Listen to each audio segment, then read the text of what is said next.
This is the 10th edition to Event Tech Live, and it's just blowing our minds here. And we're having such a great day already, so thank you. So the next session is I call you the event technology guru. I've never actually met Will in person until today, but have been stalking him on LinkedIn for years. But that's what Event Tech Live's all about. So just before I hand you over to Will, quick bit of housekeeping. If you can keep your headsets on, that gives you the best listening experience. Also, if you'd like to enjoy the session in another language, there's a red button on your headset, and you can change your language there. We've got Interprefy here, but we've also got the ability to ask questions. There's a lovely big QR code there that you can scan with thanks to Pigeonhole. If you want to upvote questions, if somebody's asked a question that you like, that you definitely want answered, you can upvote them. Will you be hosting a Q&A after, or weaving Wrap it right on in? Keeping it in. So don't wait for your question, get it on the board. Brilliant. So without further ado, Will, over to you. Thank you so much, Katie. Appreciate you. Woo! So we got so much to cover in 45 minutes, and some prefaces. For anyone who was at the last panel, you're going to see a little bit different style of Will's presentation, from moderator, nice and calm Will, to super high energy, fast talking Will. So things to know about me: I talk extremely fast. So at any time you need me to repeat anything or you have questions, ask away. Number two, I do not wait until the end to do Q&A, because I actually want to live wrap in your questions, and I'm literally going to speak, I'm going to teach you, and I'm going to help answer those questions as they come in. So over on the right-hand side, we have the QR code. Right now, everyone get out your phones, scan that QR code, and get it open right now, because you don't want to get distracted halfway through me talking about something that's going to melt your brain or give you the epiphany that you've been looking for. You want to get that open on your phone now, so when you have that question, you can just get it on in there. Also, upvote the questions, because there's going to be so many questions. I'm probably not going to get to all of them, so we want to get the ones that everybody has to the top. Third thing to know about Will Curran is that I do not use PowerPoint slides. During the pandemic, I got sick of building PowerPoint decks, so I actually do everything live drawn during the presentation. So in real time, as you can see on here, I will be drawing. Let's pull up an actual pen. I can actually draw my presentation, which is really cool. The important thing to know, though, is I'm a son of a doctor, so I have terrible handwriting. I'm also not an artist at all. So this is going to be the crudest form of drawing you'll ever see in your entire life. All right. With that all being said, who's ready to learn how to leverage real-time data to plan better events? Let me hear you scream. That's way too quiet for my level of energy I'm at right now. If you're ready to learn more about real-time analytics for making better events, let me hear you scream. All right, that's what I love to hear. All right, so let's dive on in. Again, ask questions as they go along. I'm here to answer any question you have, no matter how complex or simple the question is. So the first thing I want to start with is actually a why. For like, why does this even matter? Chances are you already understand why real-time data and data in general is important for events, but let me reinforce why, so you can focus on making this a priority for the next year and honestly the next 10 years of your entire career. Data has been on my list of event trends. I've been writing the #1 event trends guide for the last 7 years, and data has been on it for the last 3 years. It is my #1 trend for 2024. And why is that important? Well, when we left virtual events and we came into the wide world of in-person events, apologize to the camera operator who has to follow me as I walk so much around the stage. When we went from virtual events to in-person events, we went from having all this rich data on our attendees. We knew what pages they looked at, what connections got made, how long their eyeballs were on the screen. We knew so much about our attendees when we were doing virtual events. And then when we came back to in-person events, it went back to my favorite way that we plan events, which is, yeah, the event was successful, right? Oh, the weather's nice outside. When in reality, I want to know, is it 75 degrees, 2% humidity, right here where I'm standing right now? And I can make a decision on what I'm wearing, not just, oh, it's going to be beautiful out today. because if it's anything like London compared to Phoenix, it's probably going to be raining, right? So we want to take and figure out how can we actually get data, and we're going to talk about how do you get that data, and then we're going to talk about the creative ideas that you can use to actually implement and make changes for your events. Does that sound like a good game plan for today for everybody? Is that what you signed up for? Okay, so why is it important? First, massive trend, right? You hear it on all the trends list. Second is that data has power. What do I mean by this? Everybody in the events industry is constantly trying to figure out how do we get closer to the C-suite? How do we go from being the wedding planner to being the corporate event strategist at my company, or the corporate event officer, the CEO, the other CEO? How do we do this?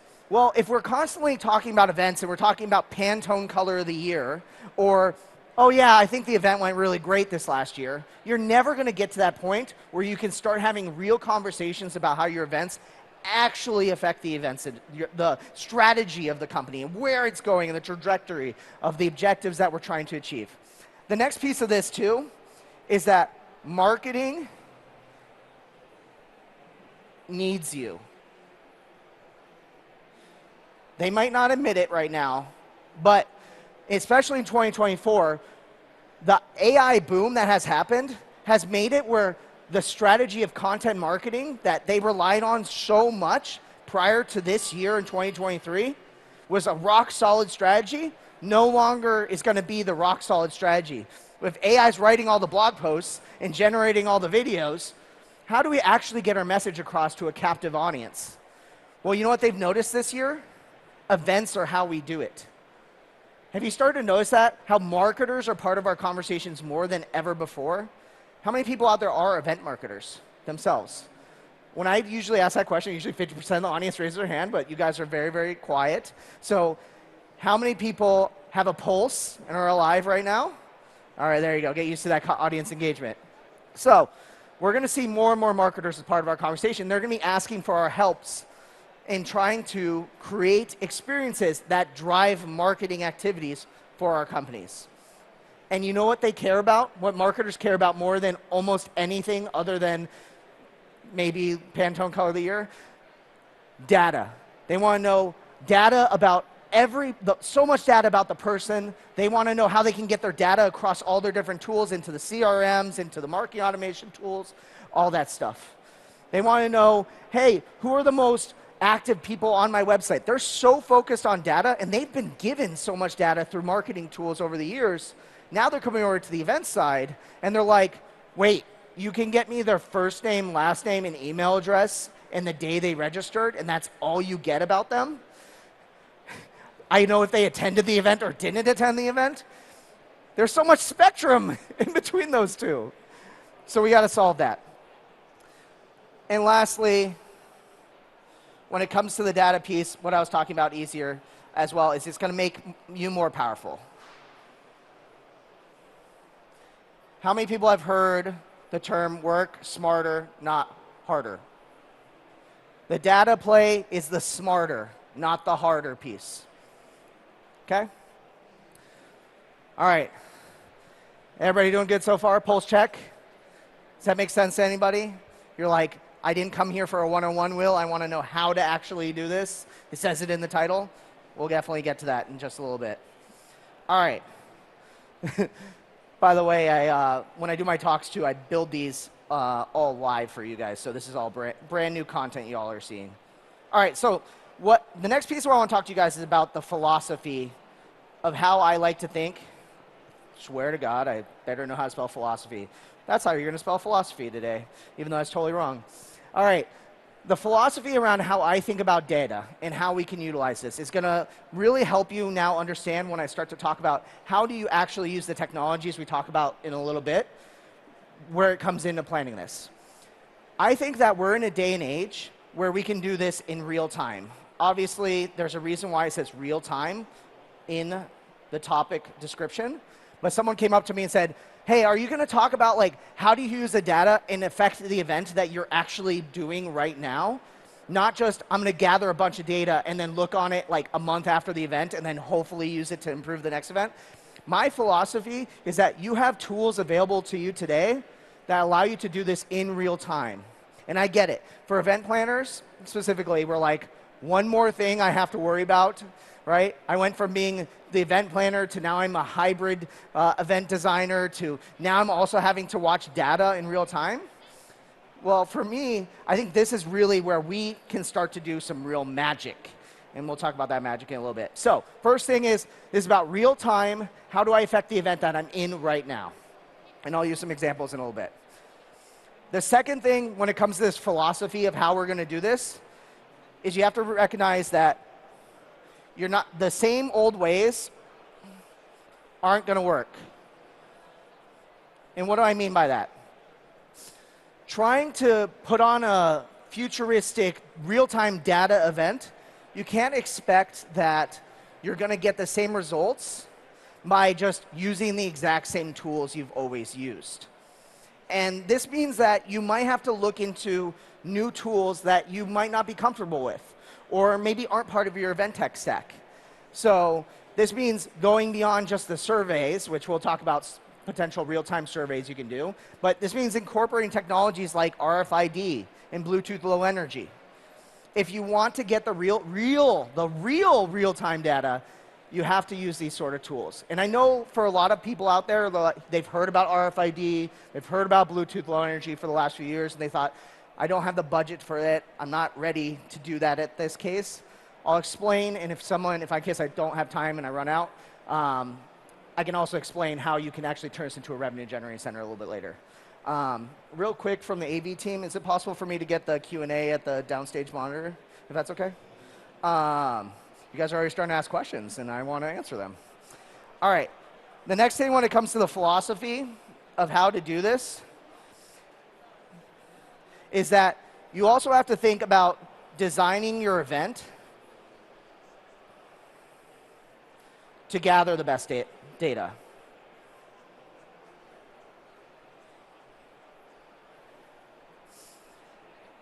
That'll make sense in a little bit.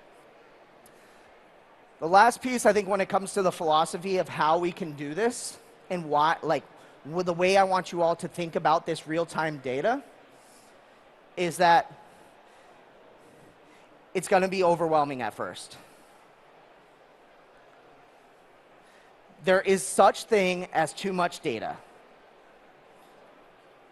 And the best way I can describe this is my boss alone at Bizzabo. I told him about this thing I'm wearing. So I signed up for this thing called Levels. It's a continuous glucose monitor. It basically monitors my glucose levels all the time. And I was so excited for it. And I was like, oh my gosh, another data point in my life. I'm the guy who looks through the Apple Health integrations and figure out what data I'm not currently getting. You know, someone asked me, why does my water bottle light up? It's because it tracks how much water I'm drinking. I love data. I love knowing so much about my body and what's going on. And it was funny. I was talking to Alone about, I think I was saying, oh, I'm really, really hungry right now. And he goes, I can't eat. My glucose levels are spiking. I just have to move through it, work through it, right? And he goes, sometimes there is such thing as too much data, which I do agree with. Sometimes there is too much data. And that's what it's going to feel like when you feel this overwhelm. But what I would recommend is that at some point, though, you will start to recognize the data points that matter most for you. And I'll try to identify a few of them for you all. But just recognize it's going to feel overwhelming. And you're going to want to go back to there is such thing as too much data. But there is data that does matter. Okay? Ultimately, I ended up landing, I've had this now for 3 months or so. I lost 20 pounds already just by having the data, though, which is pretty freaking incredible. Just by knowing when my glucose levels are spiking. All right. So, everybody with me on the philosophy so far? You guys feeling good? All right. So, you guys are running how do we do this, right? Let's see. We got some questions down here. All right. Let's actually answer some questions real quick before we go into the how. So how do you capture the right data that's useful, amenable, valuable to marketing and business, as opposed to data for data's sake? Whoever asked that question before I even said it, thank you. You're awesome. So what I would recommend, if you're talking about how to capture the right data, I think one of the first things when it comes to it is actually related to this overwhelm. So we'll talk about like what data first. So this is where I start to come in with my philosophy about the data and what's too much data. The problem is, for a lot of us, is that we don't collect enough. Oops, there's 2 L's in there, I swear. We do not collect enough data. And what I mean by this is that a lot of times we think to ourselves, yeah, I don't want to necessarily collect too much data, but here's the greatest thing, is that even if you get too much data in real time, you can still find ways to filter it out and come back to it later. So for example, if you're using something that's tracking your attendees and everywhere they're going, you might not care to like see every individual attendee and where exactly they're going at any given moment. But when you look at that data over time, that's when it's going to start to give you trends that are going to be helpful. But you have to start by collecting all that individual attendee data. So what I mean by this is that, in my opinion, there is such thing as not enough data, and most of the time we're not collecting enough. So the reason why I'll go back to the analogy of the continuous glucose monitor is that I was mainly curious to see what my glucose levels look like. And yes, there is a point where you have too much data tracking you all the time. But where I see a future is at some point, 5 years down the road, Apple's going to be able to look at all my data and present me the trends in real time based on all of it. And I'm going to wish that I was collecting the data in the beginning. And I think that's where a lot of us sit, is that we wish we had more. So I would always recommend collect as much data as possible, because we're getting closely to my favorite acronym of the year, AI, which is going to be able to process all that data for you.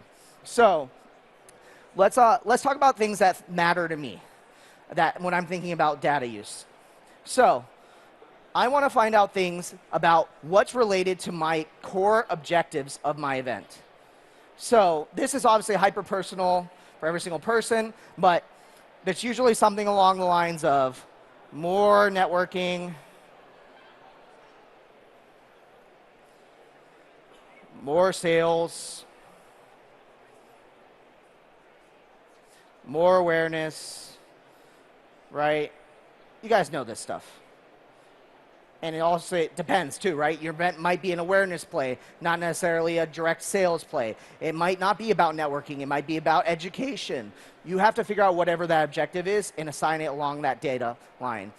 Sometimes it has to do with more actual revenue. So if you're planning an event where the event isn't being used as a marketing channel or a sales channel, the event itself has to actually make money. Figure out whatever your objective is, and you're going to start to identify some data points for it. So, for example, with more revenue, this might be related to exhibitor sales, right? And I can probably spend an hour up here talking about all of the different metrics that we can use, but what I would recommend is just do a quick Google search. If my objective is to get more awareness, what are the best awareness-based metrics that matter in a marketing standpoint, an event standpoint? You can Google these things. There's hundreds of articles. I'm sure I've written an article about it at some point in my life. So check that out for finding out what those metrics are, and then zero in on those. But the things that most people aren't thinking about on this, that is not talked about a lot, is, for example, on the networking side, how many connections are happening? Where are they happening? I think all of that is super important. More sales. How many connections are happening with actual sales reps? How many people are sitting on product demos in certain sessions? We talked about the education piece, but if you're all about education, whoop, I told you guys, I have a horrible handwriting, especially when I'm rushing myself. If you're doing education, you want to know how long people were spent in sessions.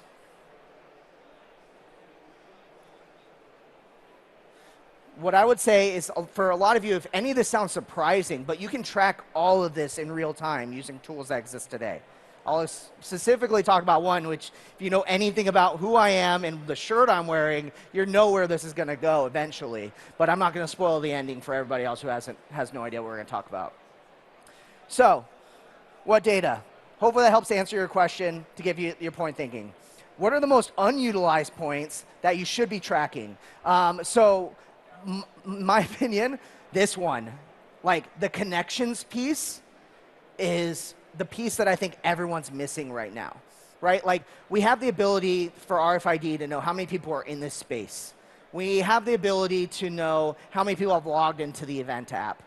But really, how do we measure how many people actually met at this event, right?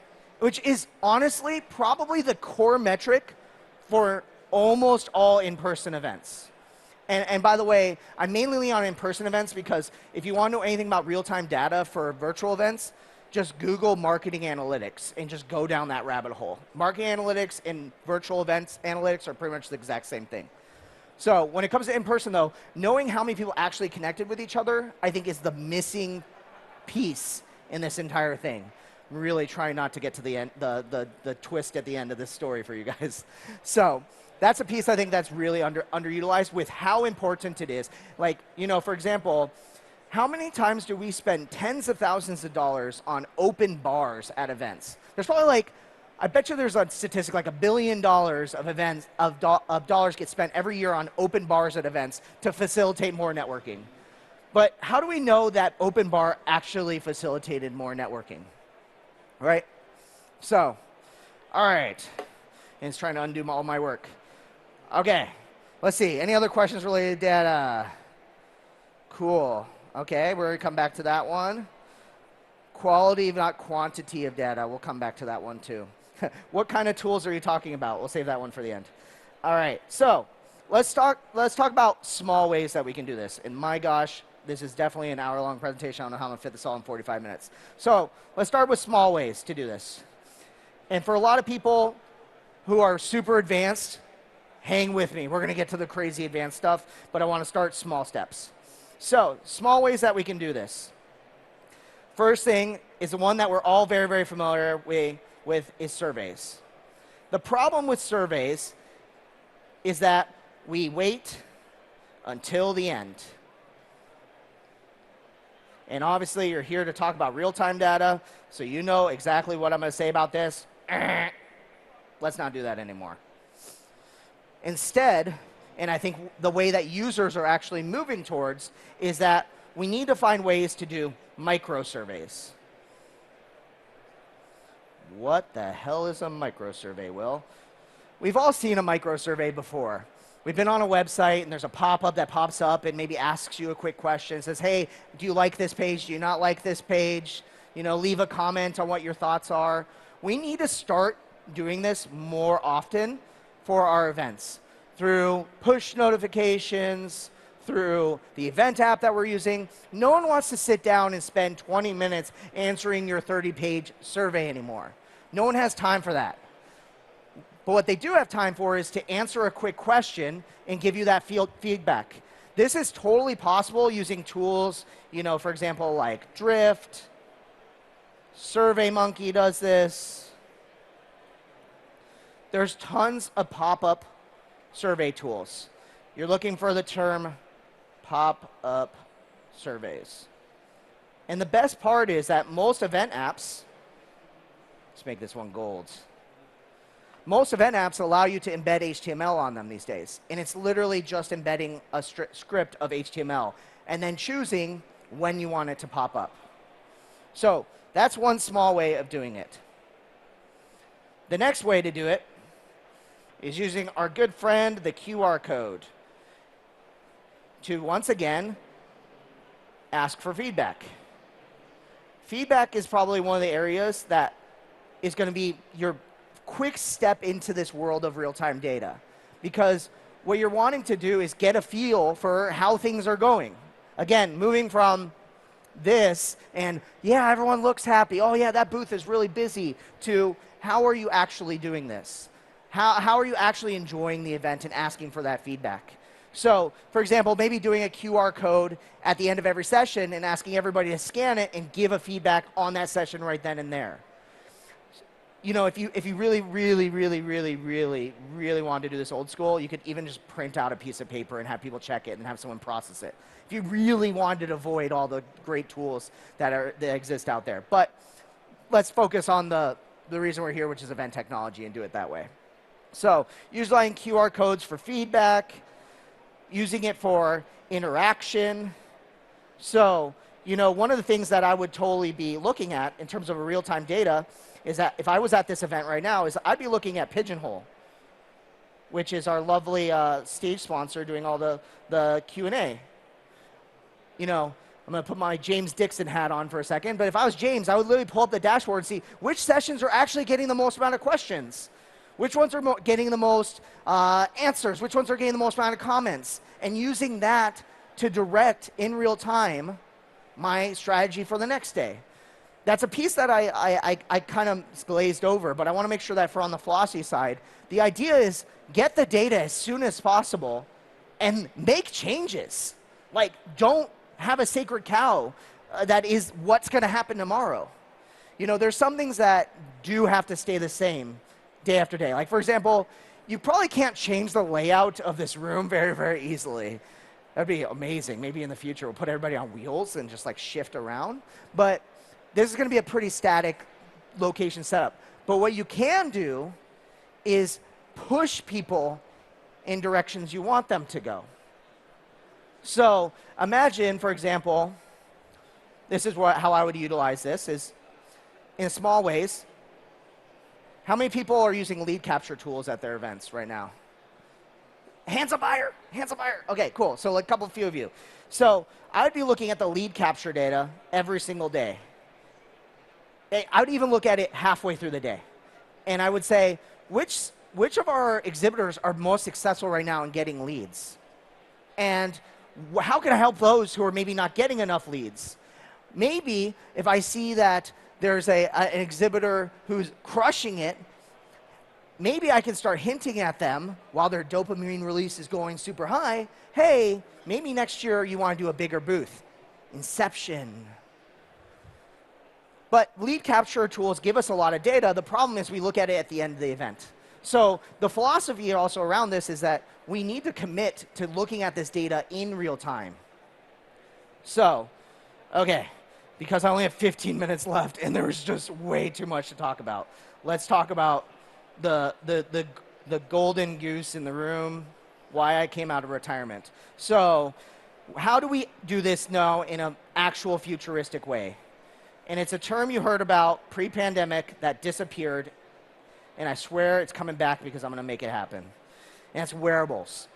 So in full transparency, I ran an event agency for 16 years called Endless Events. You may have heard of us from the Event Tech podcast, Event Brew, Event Icons.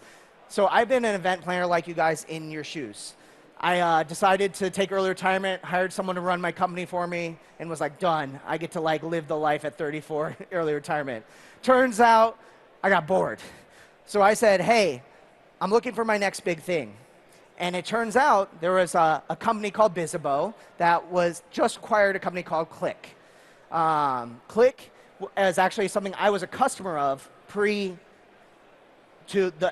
everything pre the acquisition. I was a huge fan of Click. In fact, you can listen to podcasts where I like just gush over this technology being the future of events.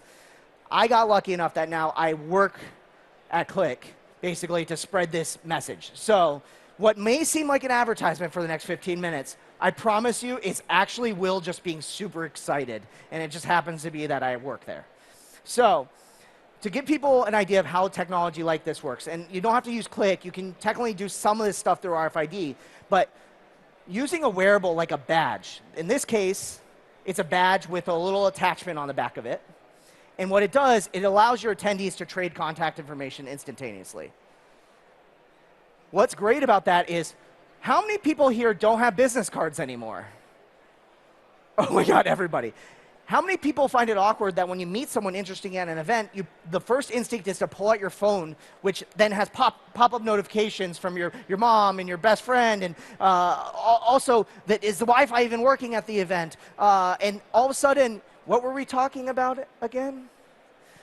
This basically allows it so people can connect literally by clicking their badges together, and it instantly trades their contact information. No business cards, no apps, right?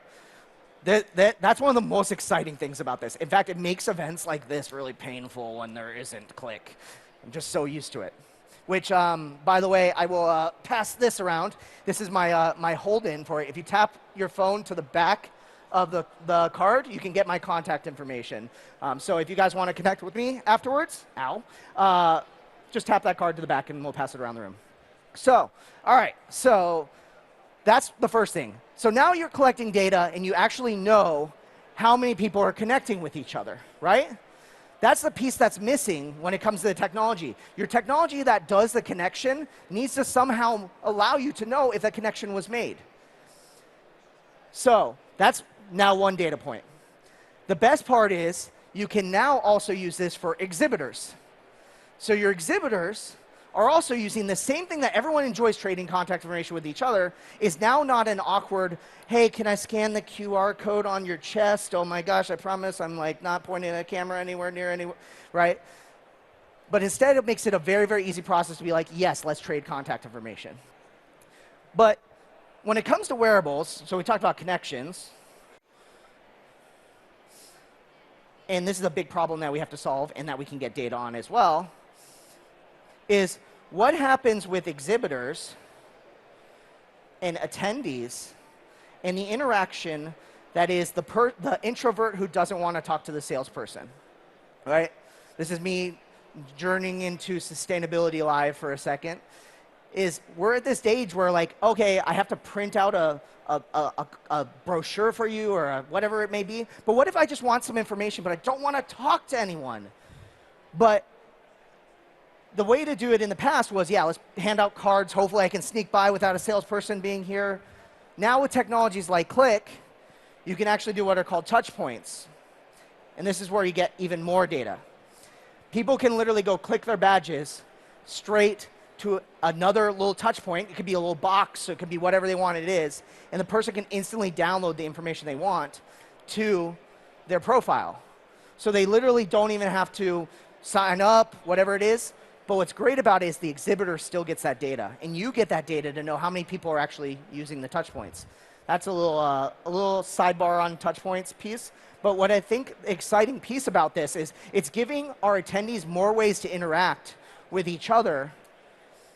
Okay, so for example, imagine setting up a library where we had books from every single speaker at your event. Make it where they can just go click their badges to the books to bookmark that book for later to buy it later, right?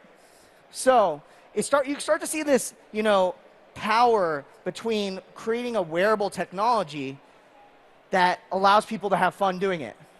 So veer away from my little advertisement for you guys for a second. Why the hell does this have to do with anything with real-time data? So when it comes to wearables, the big challenge with wearables is how do we convince people to wear them, right? Especially when we're in a day and age where, like, we're in the UK right now. I'm not used to getting such gigantic cookie acceptance pages on every web page I go to. We care about our data more than ever. So how do you convince someone to be tracked? Because people aren't stupid. They know they're getting tracked with this device. You make it fun for them. They allows them to connect, makes it easier for them to talk to exhibitors, makes it easier for them to collect information on exhibitors. And now you can do what the real power of wearables really is. And for all my people who have been in the industry for a long time, location tracking. Location tracking is the silver bullet of the event manager that we've been looking for years. What goes from, yeah, that was a great event. Oh yeah, that open bar that I spent $10,000 on, increased networking, is now, I know for a fact where attendees are, how long they spent there, and then you pair it with connection data, you know how many connections got made. We're just going to say how many. This is like the reason I got so excited about coming out of retirement for this, is that I've been looking for this, and that's why I was a customer of Click for many years, but I was always looking for a way that I could try to make better decisions using real-time data. And in Click's case, they built it.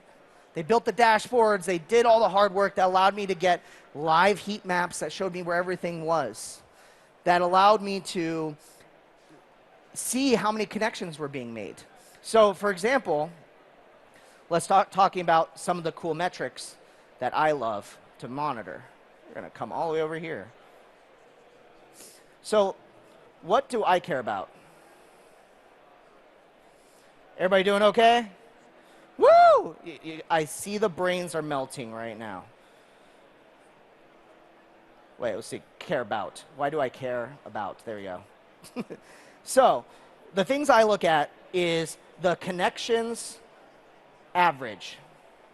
So the data piece that I look at is, on average, if I look at all attendees, how many connections are being made across all the attendees? So for example, if I meet 10 people at an event, my score would be 10. Right? Thank you. Did everybody get the card? No. You guys ignored this side. For example, if I meet 10 people, my score would be 10. If I meet 12 people, it'd be 12. Now, where it's interesting is, what if you know that your average score of some of your attendees is 1? They've only met 1 person at my entire event. You know you need to change something. So what I like to do is know this average connection piece. This one's a little bit less real time because it really helps you year over year. So for example, we're doing an event for Bizzabo in Hamilton right now. They have 50 connections on average for every attendee. That means every attendee's met 50 people. 10 is usually a good number. So I'm going to be wondering, what did they do differently? Turns out they gamified a lot of things, which a whole nother topic for us to talk about. The other thing I want to care about is connections made by location. This one's huge because a lot of times we assume that the connections we make are going to be centered usually around food, right? That's why we do open bars, food stations, things like that. Exhibit booths, that's why they give us all this money, right? But what if I told you that most connections get made in the hallway of the event? Would anyone feel that same sentiment? This obviously differs for every single person's event, but that's the greatest part about using real-time data, is that your event is completely different than someone else's event. It was a sentiment I used to hate hearing, like, oh, my event's different, so that would never work. But in reality, that is true. The thing is that now you have the ability to know how your event is different and plan it differently around there. So for example, talking about real-time data, do the open bar. You know, I'm happy for everyone to keep checking. For anyone who knows me about my larger event strategy, I'm kind of down with the open bar right now because, you know, many reasons which I will not go into. But do the open bar, night number 1. And if you don't see that the average number of connections is higher during that open bar, cancel it for the next 2 days. Simple as that. I also like to do passive tracking to know key locations I've spent a lot of money. So what's the, I'm at an event technology conference, so I feel you guys will be on my side with this one. What's the number one thing that we spend money on that we think that planners should be spending less money on? Shout? Yeah, you gotta yell really loudly. It's loud in here. Anyone? Bueller. Food and beverage, right? I come from the AV background, so we always wish we were spending less money on food and beverage and more on the cool lights and videos and everything like that. But I'm also been less of a fan of food and beverage recently because it's also leading to a lot of waste, right? So in a lot of events, we end up just putting up these big spreads of food and hoping that everyone's going to eat it. So what I would recommend that you do is track the food and beverage location. And if you see that only 40% of your attendees actually even walk into the food and beverage area, slash that budget by 60% for the next day. Right? Like, these are the decisions that we need to be making as event managers rather than sticking with the tried and true, hey, this is really cool. Yeah, I think people really want food. My boss says that he really likes roast beef, right? But instead, you can use the actual data. My gosh, this talk is definitely an hour and a half long talk. I have so much more to cover. So what I want to do, I think you guys are getting some ideas on how to do this. So I want to come back to your guys' questions and answer as many of them I can in 5 minutes. Does that sound good to everybody? So last chance to get questions in. And I promise I'm going to be here all week too. So if you do have additional questions, just come and stop by the Bizzabo booth. I should be around. I'm happy to answer them. So, all right, so we did the right data, we did the utilized data points. What other tools can be used for handling data in PowerPoints and Excels, portals, etc.? There's a lot of tools. There's actually, if you email me, since I'm passing my card around, I'll give you a couple links to additional portals and dashboards that can conglomerate a lot of tools. But honestly, you don't even have to use like an event tool to do this. There's lots of tools like Tableau, Power BI is a big one. These are all tools, again, that marketers have been using for years and years and years that can take your data from multiple points and bring it all into one single place. So I'm sure there's probably some exhibitors here who are doing that as well. So look out for them who can bring that data all together. And what I would recommend is use whatever format is going to be the easiest for you to get in and ask your team to build it for you. Because to be honest, you can build it in Excel, Google Sheets, PowerPoint, but if you're not going to be able to quickly look at it on site, that's going to be a big challenge for you. So I would recommend something that you can look at that's a live dashboard that you can refresh in your iPad literally as you're walking around the venue, right? I sometimes even say, like, you can just go to the office and monitor your event and then send minions out to go make the changes for you. Woo! Curious Data asks, what specific data about participants will be collected at the event today and how will it be used? I don't know the answer to that question 100% because we don't have Click at this event yet. But maybe one day I'll be able to answer the question. But I would expect that we know a lot about what's happening with lead capture based on these QR codes. As an exhibitor, that's what we're using to capture all the information. But yeah, I don't know if there's anything else. I don't think there's any facial recognition happening. That's a great Adam Perry ETL team question. All right, someone asked what kind of tools I'm talking about. All right, and where's my water bottle from? From Anonymous, this is from a company called Hydrate with an I. It connects, of course, to Apple Health. But yeah, I've been really, really happy with it. It's the only product where I've had a conversation with the CEO, and I will say I wasn't the biggest fan of the CEO, but I love this product so much, I've lost it 4 times, and I've bought it again. So that just shows you like how good the product is.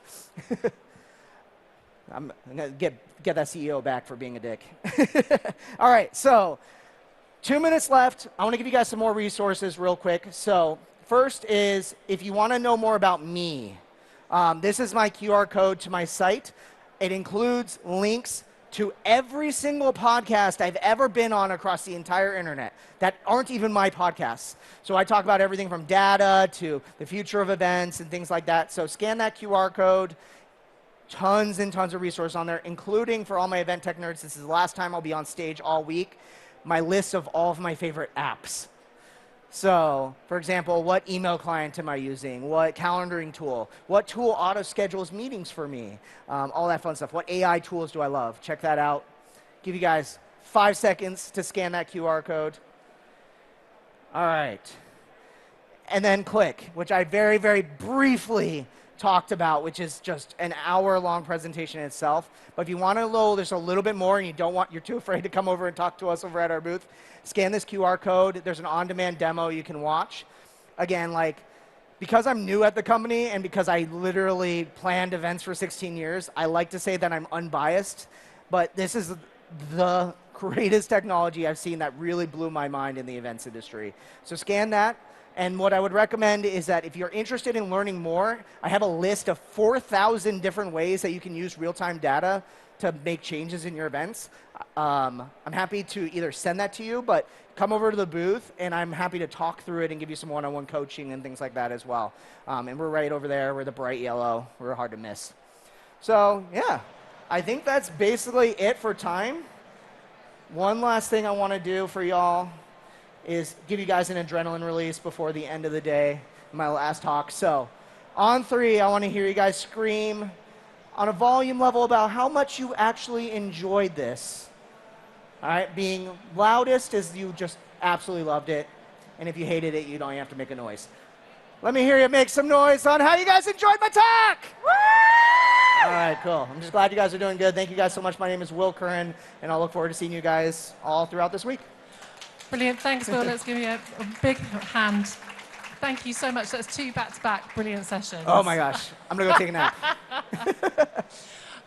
Where's your booth again? Just so people can come and find you. We're right in the center. So yeah, if you find us, we're bright yellow. So if you go to the food and just turn around, you'll literally see us. We're in bright yellow. So that's amazing. Thank you so much. Really, really appreciate it. Thank you. Brilliant. So we'll be back in 15 minutes with a session on ChatGPT. I mean, would it be in a technology conference in 2023 if we didn't have a ChatGPT session? So AI-powered event exhibition experiences, how ChatGPT has transformed the industry with Stefan Fasai, CTO at Easy Fairs. Look forward to seeing you then. Thanks, everyone.